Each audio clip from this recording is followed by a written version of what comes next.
அவர் சொன்னது கூட்டணி இல்லை அப்படின்னு நான் போகமாட்டேன், கூட்டணிக்கு வந்தால் நான் இடம் தரேன்னு சொல்கிறாரு.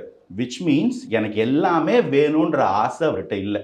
சில பேர் நீங்கள் பார்க்கலாம், ரொம்ப வருஷம் கொள்கை கோட்பாடோட பெரும் போராட்டங்களை கையெடுத்து எவ்வளவோ விமர்சனங்களையும் பாசிபிலிட்டிஸும் பேசக்கூடியவங்க கூட அந்த தனித்து நிற்கும் போது அது பவராக கன்வெர்ட் ஆகாமல் ஒரு சுச்சுவேஷன் மாட்டிருக்காங்க. ஒரு எக்ஸாம்பிளுக்கு சீமானனை சொல்லலாம்.